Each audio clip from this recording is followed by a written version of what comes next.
পৃথিবীতে কবিতা পড়ে কেউ সৎ হয়, উপন্যাস পড়ে কেউ সৎ হয় না। তুমি একটা মানুষ দেখাইতে পারবে না যে কোনো সাহিত্য পড়ে সে তার নিজের জীবন দর্শন পরিবর্তন করেছে।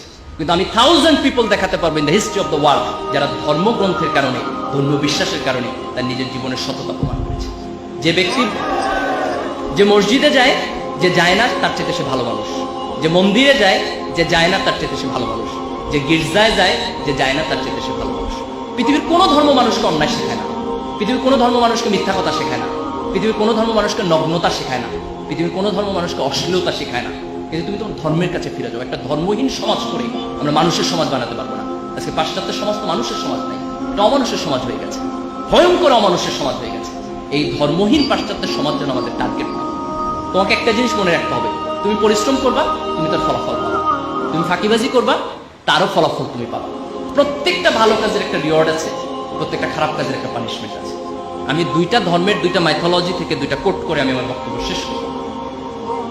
হিন্দু ধর্মের একটা গল্প আছে এরকম যে তাদের একজন রাজা ছিলেন, মোস্ট প্রবলি তার নাম ছিল গান্ধারী। একটা যুদ্ধে তার অনেকগুলো সন্তান মারা গেছে। তো সে ঈশ্বরকে প্রশ্ন করলো যে ঈশ্বর, তুমি আমাকে এত বড় পানিশমেন্ট কেন দিলে যে আমার সব সন্তান একটা যুদ্ধে মারা গেল? আমি তো এরকম কোনো অন্যায় করি নাই, আমার যতটুকু মনে পড়ে আমি আমার জীবনে জাতীয় কোনো সিন, কোনো ক্রাইম আমি করিনি। ঈশ্বর তাকে বলতেছেন যে তুমি ছোটবেলায় যখন খেলাধুলা করতেছিলে তো একদিন খেলার ছলে কিছু প্রজাপতি মেরেছে, প্রজাপতি মেরে তুমি তোমার গলায় মালা বানিয়েছে। বলছে ওই প্রজাপতি মারার পানিশমেন্ট হিসেবে আমি তোমার সন্তানকে এই যুদ্ধ হত্যা করেছি। সে হচ্ছে আমি তো এটা খেলার ছলে করেছি। ঈশ্বর বলতেছে আমিও এটা খেলার ছলে করেছি। This important. সে তার ছোটবেলায় একটা জীবকে হত্যা করেছে, হয়তো বুঝে নাই, but that wrong did punishment হিসেবে তার জীবনে ফেরত এসেছে। বুখারী শরীফে একটা হাদিস আছে যে প্রাচীন আমলের একজন মহিলা ছিলেন, তিনি খুব খারাপ মহিলা ছিলেন। তিনি একদিন রাস্তা দিয়ে যাচ্ছেন, হঠাৎ করে তিনি দেখছেন একটা কুকুর খুব পিপাসুক্ত।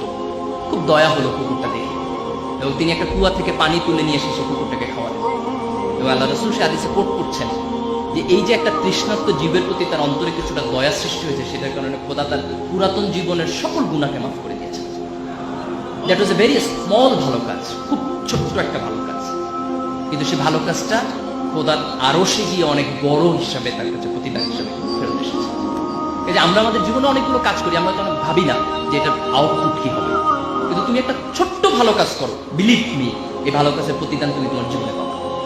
তুমি একটা ছোট্ট খারাপ কাজ করো, এর প্রতিদান তুমি তোমার পাবা, এই জেনারেশনে না হলে নেক্সট জেনারেশনে। কোরআনের একটা ঘটনা এরকম আছে যে মুসা আলাইহিস সালাম যখন খিজির আলাইহিস সালামের সাথে যাচ্ছেন, তখন খিজির আলাইহিস সালাম অনেকগুলো কাজ করেছেন যেগুলোর এক্সপ্লানেশন তিনি বোঝেন নাই, পরে দিয়েছেন। তার মধ্যে একটা কাজ ছিল যে একটা নগরে গিয়ে ওই নগরের মানুষটা তার সাথে দুর্ব্যবহার করেছে, কিন্তু ওই কোনায় তিনি একটা প্রাচীর তুলে দিয়েছেন।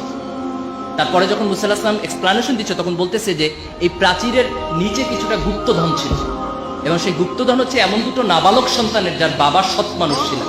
এই জন্য আল্লাহ তাকে বলেছেন তুমি ওই সৎ মানুষের সন্তানের জন্য এই সম্পদটাকে রেস্ট্রিক্ট করো, এটাকে সংরক্ষণ করো। তার মানে তার বাবার সৎকর্মের জন্য তার সন্তান বেনিফিটেড হচ্ছে। দ্যাট মিনস তুমি তোমার ভালো কাজের রিওয়ার্ড যেমন পাবা, তোমার খারাপ কাজের পানিশমেন্ট হবে। এটা হয় থার্ড জেনারেশনে, না হয় সেকেন্ড জেনারেশনে, না হয় থার্ড জেনারেশনে। এটা যে সবসময় মরণের পরে হবে দ্যাট ইজ নট ইম্পর্টেন্ট। মরণের পর তো হবেই, সেটি পৃথিবীতেও হবে। যে এই মানুষের জীবন যখন এই ধর্মবোধের জায়গা থেকে, অ্যাকাউন্টেবিলিটির জায়গা থেকে সরে যায়, তখন মানুষের মধ্যে কোনো নৈতিকতা থাকবে না, মানুষের মধ্যে কোনো বোধ থাকবে না, মানুষ বেপরোয়া হয়ে উঠবে। এবং সেই বেপরোয়া মানুষ শিক্ষিত হলেও কিছু যায় আসে না, সে বেপরোয়া মানুষ এ প্লাস পাইলেও কিছু যায় আসে না। কারণ আমাদের সোসাইটি আমরা দেখেছি যে আমাদের অনেক শিক্ষিত মানুষ আজকে করাপশন করছে, অনেক শিক্ষিত মানুষ আজকে দেশের সম্পদকে বিক্রি করে দিয়েছে দেশের বাইরে।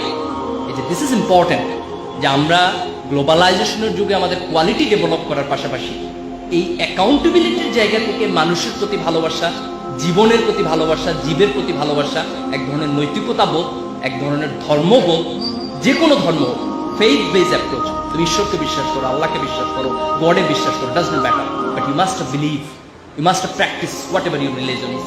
You must have the sense of the accountability, যে ভালো কাজ করলে এটা একটা ভালো কিছু পাবা, তোমাকে এটা এনকারেজ করবে। একটা খারাপ কাজ করলে তোমার পানিশমেন্ট হবে, ভয় তোমার মধ্যে থাকতে হবে। এই দৃষ্টিভঙ্গি যখন আমাদের জীবনকে নিয়ন্ত্রণ করবে, তখন সত্যিকার অর্থে আমরা একটা ভালো সমাজ করতে